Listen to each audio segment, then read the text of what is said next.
అయితే యాక్చువల్‌గా మీ కోరిక ఒకటే కోరిక ఏంటంటే 'బిగ్ బాస్'కి వెళ్ళినప్పుడు చెప్పారు. అంతకుముందు చెప్పారు. మీ అమ్మగారిని బాగా చూసుకోవడం, ఒక సొంత ఇల్లు. ఆ కల అనేది నెరవేరింది గదా! ఆ! నెరవేరింది. సో, అది ఇచ్చిన తర్వాత రియాక్షన్ ఏంటి? అంటే మీ మీ వ్లాగ్స్‌లో కూడా మాకు ఎంతవరకు చూపించారంటే ఇంటికి ప్రవేశం వరకే చూపించారు. అవునవును. ఆ రియాక్షన్స్ ఏమీ లేవు తర్వాత. సో, వాళ్ళ రియాక్షన్ ఏంటి? ఏదో ఒక అనుంటారు ఒక మాట. 100 మాటలు మాట్లాడతారు కానీ దాంట్లో మనకొకటైతే కరెక్ట్‌గా గుర్తుండిపోద్ది గదా! బేసిక్‌గా చాలా హ్యాపీ. మా అమ్మనైతే చాలా ఏడ్చేసింది ఆ రోజు. మేము హ్మ్. గృహప్రవేశం చేసిన రోజు. అవన్నీ ఏం పెట్టలేదు. ఎందుకంటే జనాలు గూడా అంటే అమ్మ ప్రతిసారి ఎమోషనల్ అయి ఫీల్ ఎమోషనల్ అయిపోద్ది. అవుతుంటారు. అవును. ఎందుకనంటే తన లైఫ్‌లో ఏదైతే లేదో అది నేను ఇస్తున్నాను కాబట్టి ఖచ్చితంగా ఎమోషనల్ అయిపోద్ది. సో, హ్మ్. ఇంకా ఆ ఎమోషనల్‌ని చాలామంది గూడా కొద్దిగా నెగెటివ్ కామెంట్స్ అంటే ఊరికే ఏడుస్తది, ఊరికే ఏడుస్తదని. సో, ఇది గూడా కరెక్ట్ కాదే. మన ఫీలింగ్స్ మన దగ్గరే ఉంచుకోవాలని. సో, అందుకే వీడియో మొత్తం చూయించలేదు. జస్ట్ ప్రవేశం ఒకటే చూపిచ్చా. హ్మ్. బట్ మా అమ్మ చాలా హ్యాపీగా ఫీల్ అయింది. చాలా ఏడ్చేసింది.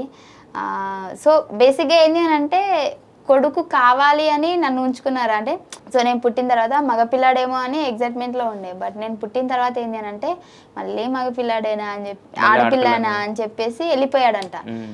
సో, మళ్ళీ కట్ చేస్తే నాకెప్పుడైతే మెల్లమెల్లగా ఇట్లా ఎళ్ళి ఆహ్, పాక్కుంటా ఎళ్తాను. అప్పటి వరకి నన్నసలు మా నాన్న పట్టించుకోలే. హ్మ్. నార్మల్‌గా అంటే కూతురన్న ఆ కోపంతోనే అంటే మళ్ళీ కూతురే నాకు కొడుకుంటే బావుండన్న ఉద్దేశంతోనే ఉండేనమాట. హ్మ్.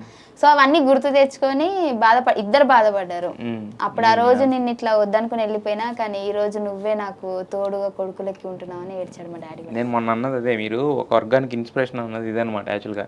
చాలామంది ఏమనుకుంటారంటే బిలో అంటే పూర్‌నెస్‌లో పుడితే అలాగే ఉండిపోతారేమో అనేవాళ్ళు కొంతమంది ఉంటే, కొంతమంది ఏంటంటే కూతురు పుడితే ఏం చేయలేదు. కూతురు పుడితే మొత్తం మనమే చూసుకోవాలి. ఇలాంటోళ్ళు ఉంటారు కదా! హ్మ్. సో, ఆ 2 తప్పని మీరు ప్రూవ్ చేశారు యాక్చువల్‌గా. యెస్. ఎక్కడ మనం మొదలయ్యాం కాదు. ఎక్కడి వరకైనా ఎళ్ళొచ్చు.